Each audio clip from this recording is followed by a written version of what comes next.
الحمد لله نحمده ونستعينه ونستغفره ونؤمن به ونتوكل عليه ونعوذ بالله من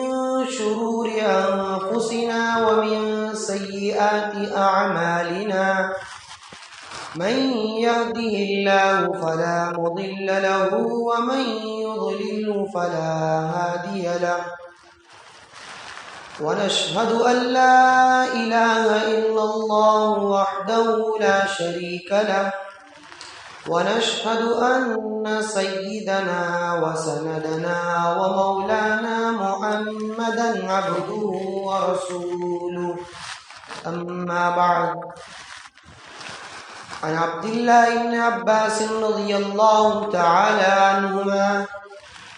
كنت خلف النبي صلى الله عليه وسلم يوما فقال يا غلام إني أعلمك كلمات احفظ الله يحفظك واحفظ الله تجده تجاهك وإذا سألت فاسأل الله وإذا استعنت فاستعن بالله ولو اجتمعت الأمة على أن ينفعوك بشيء لا ينفعوك إلا ما كتب الله لك ولو اجتمعوا على أن يضروك بشيء لا يضروك إلا ما كتب الله لك وجف القلم أو كما قال رسول الله صلی اللہ علیہ وسلم۔ محترم بزرگوں اور میرے دینی اور ایمانی بھائیوں، سب سے پہلے میں آپ حضرات کے سامنے نبی پاک صلی اللہ علیہ وسلم کا جو اہم ملفوظ، جو اہم حدیث میں نے آپ حضرات کے سامنے پڑھی ہے، اس کا ترجمہ کرتا چلوں۔ ویسے تو نبی کریم صلی اللہ علیہ وسلم کی ہر بات، آپ کا ہر ملفوظ انسان کے اور ہمارے دلوں کو جھنجھوڑنے والا اور ہمارے دلوں کو ہلانے والا ہے، لیکن بعض باتیں نبی کریم صلی اللہ علیہ وسلم کی وہ ہوتی ہے جو انسان کے دلوں پر اور زیادہ اثر کرتی ہے۔ چنانچہ حضرت عبداللہ ابن عباس رضی اللہ تعالیٰ عنہما سے مروی ہے، وہ فرماتے ہیں کہ میں اور نبی کریم صلی اللہ علیہ وسلم سوار تھے، پیارے آقا صلی اللہ علیہ وسلم آگے تھے اور میں نبی کریم صلی اللہ علیہ وسلم کے پیچھے سواری پر تھا، خلف النبی صلی اللہ علیہ وسلم، کہ آپ کے پیچھے سوار تھا۔ چنانچہ نبی کریم صلی اللہ علیہ وسلم نے ارشاد فرمایا کہ یا غلام، اے بچے، اے منع، انی اعلمک کلمات،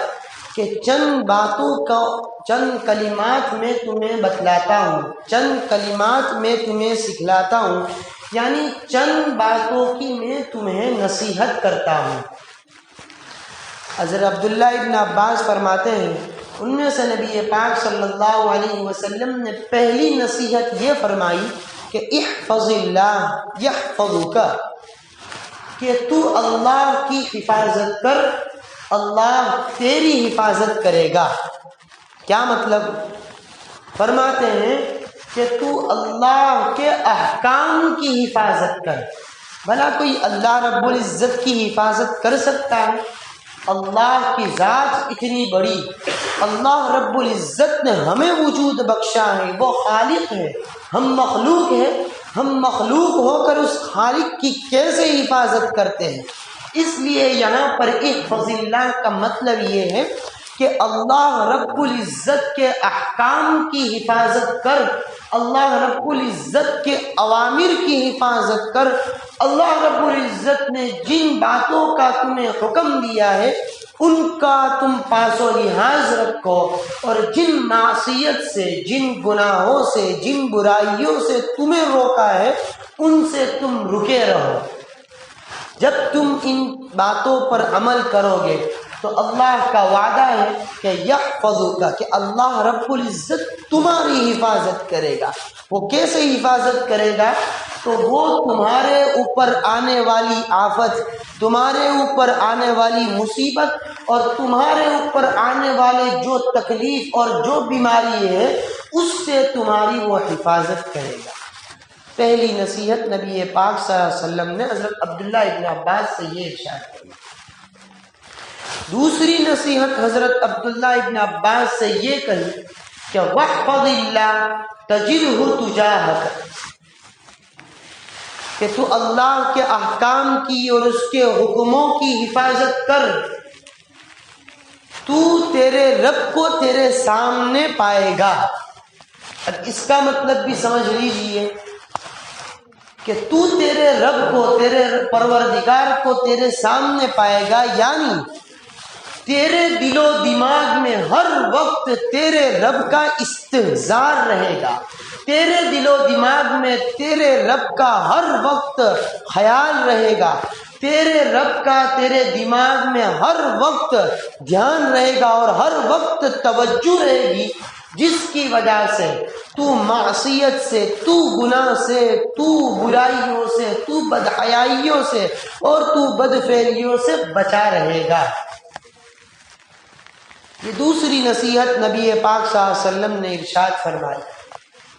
تیسری نصیحت حضرت عبداللہ ابن عباس سے نبی پاک صلی اللہ علیہ وسلم نے یہ ارشاد فرمائی کہ وَإِذَا سَأَلْتَ فَاسْأَلِ اللَّهِ، کہ جب تجھے کسی چیز کی ضرورت پڑے، جب تجھے سوال کرنے کی نوبت آئے، جب تجھے کسی چیز کے مانگنے کی ضرورت پڑے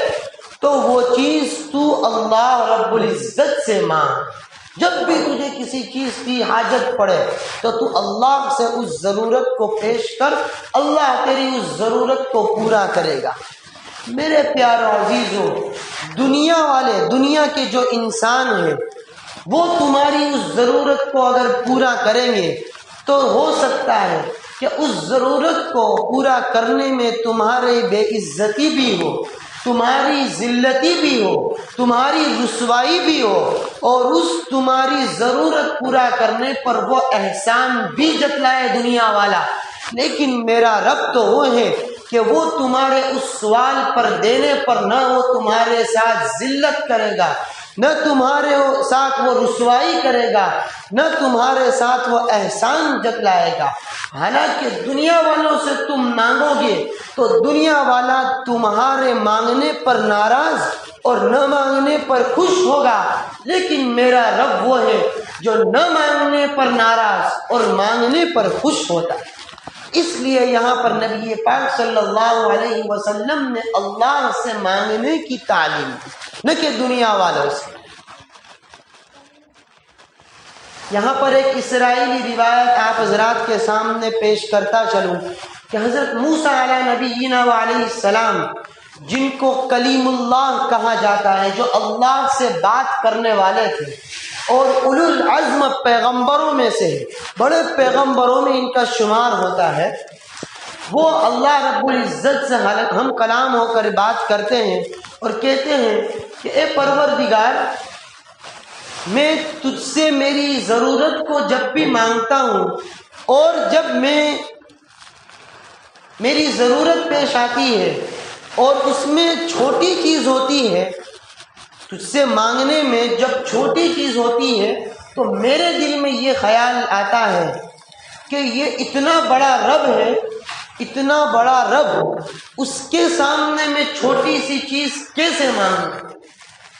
تو اللہ رب العزت اس وقت حضرت موسیٰ علیہ نبینا علیہ السلام پر وحی نازل فرماتے اور کہتے ہیں کہ اے موسیٰ،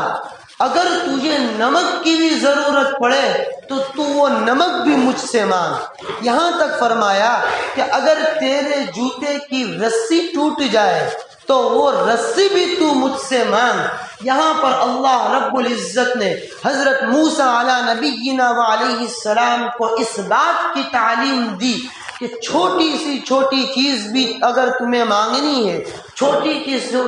چیز کی بھی اگر تمہیں ضرورت پڑتی ہے تو وہ اللہ رب العزت سے مانگو۔ نبی کریم صلی اللہ تعالی علیہ وسلم نے بھی یہاں پر حضرت عبداللہ ابن عباس سے اسی بات کی تعلیم دی اور اسی بات کی نصیحت کی کہ وَإِذَا سَأَلْتَ فَاسْأَلِ اللَّهَ، کہ جب بھی ضرورت پڑے اللہ سے مانگو۔ چوتھی نصیحت نبی پاک صلی اللہ علیہ وسلم نے ارشاد فرمائی کہ وَإِذَا اسْتَعَنْتَ فَاسْتَعِنْ بِاللَّهِ، کہ جب تمہیں مدد کی ضرورت پڑے، جب تمہیں کسی سے مدد حاصل کرنی ہے، تم کسی تکلیف کے اندر ہو، تم کسی آفت کے اندر ہو، پریشان ہو اور غمگین ہو اور مدد کی ضرورت پیش آئے تو فاستعین باللہ، اللہ رب العزت سے مدد مانگو۔ اس لیے کہ دنیا والوں سے اگر تم مدد مانگنے جاؤ گے تو وہ تو تمہیں تسلی کے کچھ بول دیں گے، دنیا والوں سے اگر مدد مانگنے جاؤ گے تو وہ تو محبت کے کچھ الفاظ گنگنا دیں گے۔ اگر دنیا والوں سے تم مدد حاصل کرنے جاؤ گے، اگر تم کسی غم کے اندر مبتلا ہو تو وہ تمہارے پاس آ کر یہ کہہ دیں گے کہ تمہارے والد کا انتقال ہو گیا اور جس غم کے اندر تم مبتلا ہو ہم تمہارے غم کے اندر شریک ہے، یہ کہہ کر ختم ہو جائیں گے۔ یہاں تک کہ اگر تمہیں ضرورت پڑی تو 200 500 1000 روپئے دے کر تمہاری مدد کر سکتا ہے، لیکن میرے پیارو عزیزو، میرا رب تو وہ ہے کہ اگر وہ تسلی اتارنے پر آئے، اگر وہ تسلی دینے پر آئے، اگر وہ تمہاری مدد کرنے پر آئے تو خدا پاک کی قسم ساری دنیا مل کر اگر وہ تسلی اتارنا چاہے اور وہ تمہارے دلوں پر طمانینت اور تمہارے دلوں میں وہ سکون اتارنا چاہے تو دنیا کا کوئی انسان وہ طمانینت اور وہ سکون نہیں اتار سکتا جو اللہ رب العزت تمہارے دلوں کو سکون اتار سکتا۔ اسی لیے نبی پاک صلی اللہ علیہ وسلم نے کہا کہ وَإِذَا اسْتَعَنْتَ فَاسْتَعِنْ بِاللَّهِ، اور اللہ رب العزت نے بھی اپنے کلام پاک میں ارشاد فرمایا ہے کہ جب بھی تمہیں کوئی مصیبت پہنچے، جب بھی تمہارے اوپر کوئی آفت آئے، جب بھی تمہیں کوئی صدمہ پہنچے، تکلیف پہنچے تو تم اِنَّا لِلَّهِ وَإِنَّا إِلَيْهِ رَاجِعُونَ کے الفاظ پڑھو، یعنی اسی کے ہم ہیں، اسی کے پاس ہمیں جانا ہے اور مرنے کے بعد اسی کی طرف رخصت ہونا ہے، یہی اِنَّا لِلَّهِ وَإِنَّا إِلَيْهِ رَاجِعُونَ کے معنی ہے۔ یہاں پر ایک اور دوسری بات کہتا چلوں کہ بخاری شریف کی شرح کے اندر علامہ داؤد علیہ الرحمہ فرماتے ہیں کہ کسی بندے کی عصر کی نماز اگر غلطی سے بھول سے فوت ہو جائے، غلطی سے مثلا اگر اس کی آنکھ لگ گئی اور وہ سو گیا جس کی وجہ سے اس کی عصر کی نماز فوت ہو گئی۔ یہاں پر عصر کی نماز کی بات اس لیے کہی جا رہی ہے کہ عصر اور فجر کی جو نماز ہے اس کی احادیث کے اندر بہت اہمیت اور اس کی بہت تاکید آئی ہے۔ نبی کریم صلی اللہ تعالی علیہ وسلم کا ارشاد ہے کہ جو شخص یہ چاہتا ہے کہ کل قیامت کے دن اس کو اللہ رب العزت کی زیارت نصیب ہو، اس کو اللہ رب العزت کا دیدار نصیب ہو، تو اس کو چاہیے کہ وہ عصر اور فجر کی نماز کی پابندی کرے۔ الفاظ احادیث میں یہ ہے کہ قبل غروب الشمس و قبل طلوعها، یعنی سورج کے غروب ہونے سے پہلے والی نماز اور سورج کے طلوع ہونے سے پہلے والی نماز، اس سے فجر اور عصر مراد ہے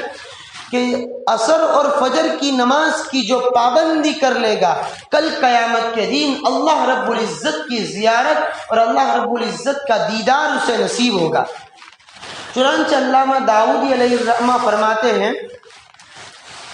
کہ جس کی غلطی سے فوت ہو گئی، اگر جان بوجھ کر فوت ہو جاتی ہے تو نبی کریم صلی اللہ علیہ وسلم کا ارشاد ہے کہ فقد حبط عملہ، کہ اگر کسی کی عصر کی نماز جان بوجھ کر فوت ہو گئی تو اس کے اس دین کے سارے اعمال کا ثواب بیکار ہو گیا۔ اس کے اس دین کے سارے اعمال کا ثواب جو تھا وہ ختم ہو گیا۔ یہاں پر علامہ داؤدی علیہ الرحمہ فرماتے ہیں کہ اگر غلطی سے فوت ہو گئی اور مغرب کا وقت شروع ہو گیا تو نبی کریم صلی اللہ علیہ وسلم کا ارشاد ہے کہ فقد غُتِرَ أَهْلُهُ وَمَالُهُ، گویا کہ اس شخص کے گھر والے اور اس شخص کا سارا مال لٹ گیا، اس شخص کے گھر والے اور اس کا جو ساز و سامان، اس کا جو مال تھا وہ لٹ گیا۔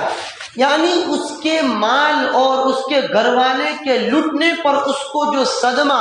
اور اس کو وہ جو تکلیف ہونی چاہیے اور جو ہوتی ہے، ویسے ہی عصر اور فجر کی نماز پر صدمہ اور تکلیف ہونی چاہیے، اور عصر اور فجر کی نماز غلطی پر چھوٹنے پر اس کو انا للہ و انا الیہ راجعون پڑھنا چاہیے۔ پیارے آقا صلی اللہ علیہ وسلم نے ارشاد فرمایا کہ وَإِذَا اسْتَعَنْتَ فَاسْتَعِنْ بِاللَّهِ، کہ مصیبت، آفت، پریشانی جب بھی آئے تو اللہ سے مدد مانگے۔ اس پر بھی میں آپ حضرات کے سامنے قرآن کریم میں بہت سارے واقعات ہیں، ان میں سے ایک دو واقعات آپ حضرات کے سامنے پیش کرتا چلوں۔ اور اللہ رب العزت وہ ذات ہے جو ذلت والے اور ذلت کے کانٹوں سے عزت کی طرف رہنمائی کرتا ہے۔ اللہ رب العزت وہ ذات ہے جو دشمن کے گھر پر بھی عزت دے کر پالتا ہے، اور اللہ رب العزت وہ ذات ہے جو ظاہر میں آپ کو ذلت دکھ رہی ہے، ظاہر میں آپ کو ذلت کی راستے دکھ رہے ہیں، لیکن حقیقت میں وہ عزت تک جا پہنچتے ہیں۔ اس پر میں قرآنی کچھ واقعات ہیں، اس پر آپ حضرات کے سامنے پیش کرتا چلوں۔ حضرت موسیٰ علیہ نبینا علیہ السلام جو اولو العزم پیغمبر ہے، فرعون کا زمانہ ہے۔ اب فرعون کے جو نجومی اور جو پادری لوگ، یعنی جو تاروں اور ستاروں کا علم رکھنے والے لوگ تھے، ان لوگوں نے فرعون سے آ کر کہا کہ بنی اسرائیل کے اندر ایک بچہ پیدا ہونے والا ہے جو تیری اس حکمرانی کو اور تیری اس بادشاہیت کو ختم کرنے والا ہے۔ جب یہ بات اس نجومی نے اور ان پادریوں نے فرعون کو بتلا دی تو فرعون نے اپنے جاسوسوں کو اور اپنے پولیسوں کو اس بات کا حکم دے دیا کہ بنی اسرائیل میں پیدا ہونے والے جو بھی بچے ہو اس کو قتل کر دے اور اس کو ختم کر دے۔ چنانچہ اس طرف دیکھا جائے تو حضرت موسیٰ علیہ نبینا علیہ السلام کی والدہ کے یہاں موسیٰ علیہ السلام پیدا ہوتے ہیں، جس کی وجہ سے حضرت موسیٰ علیہ نبینا علیہ السلام کی والدہ پر ایک خوف اور ایک ڈر لاحق ہوتا ہے۔ چنانچہ وہاں پر حضرت موسیٰ علیہ نبینا علیہ السلام کی والدہ اللہ رب العزت کی طرف رجوع ہوتی ہے اور اللہ سے اس کی فریاد کرتی ہے، جس کے نتیجے میں اللہ رب العزت حضرت موسیٰ علیہ نبینا علیہ السلام کی والدہ کی طرف الہام کرتے ہیں۔ کیا الہام کرتے ہیں؟ الہام کرتے ہیں کہ ایک لکڑے کا صندوق بناؤ اور اس صندوق کے اندر موسیٰ کو ڈال دو، اس بچے کو ڈال دو، اور اس صندوق کو فَأَلْقِيهِ فِي الْيَمِّ، کہ اس صندوق کو سمندر کے اندر ڈال دو۔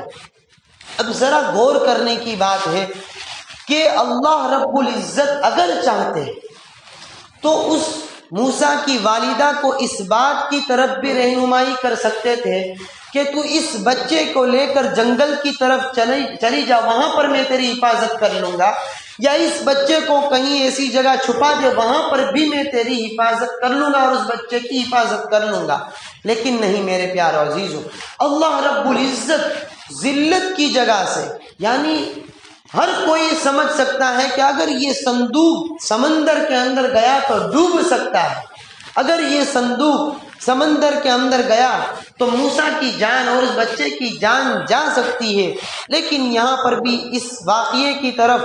اور اس تفصیل کے اندر جانا نہیں چاہتا، اصل واقعے کو مختصر آپ حضرات کے سامنے پیش کرتا چلوں۔ چنانچہ حضرت موسیٰ علیہ السلام کی والدہ کو اللہ رب العزت نے حکم دیا کہ فَأَلْقِيهِ فِي الْيَمِّ، کہ اس صندوق کو سمندر میں ڈال دو، اور وَلَا تَخَافِي وَلَا تَحْزَنِي، کہ تم غم بھی نہ کرو کہ وہ سمندر کے اندر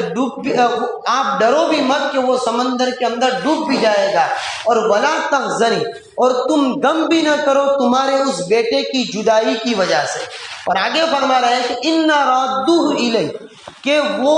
تمہارا جو بچہ ہے اس کو واپس ہم تمہارے پاس لوٹائیں گے۔ اور کیسے لوٹائیں گے؟ وجاعلوہ من المرسلین، خالی آپ کے پاس لوٹائیں گے نہیں بلکہ اس کو رسول بنا کر تمہارے پاس لوٹائیں گے۔ بالآخر وہ صندوق فرعون کے محل کے سامنے جا کر کھڑا ہو جاتا ہے۔ فرعون کی اہلیہ جو تھی حضرت آسیہ، اس نے اس صندوق کو دیکھا اور ان پولیسوں اور ان اپنے جو جاسوس تھے اس کو حکم دے کر اس صندوق کو منگوایا۔ اس صندوق کو جب کھول کر دیکھا تو اس کے اندر سے خوبصورت سا بچہ حضرت موسیٰ علیہ نبینا علیہ السلام نکلے،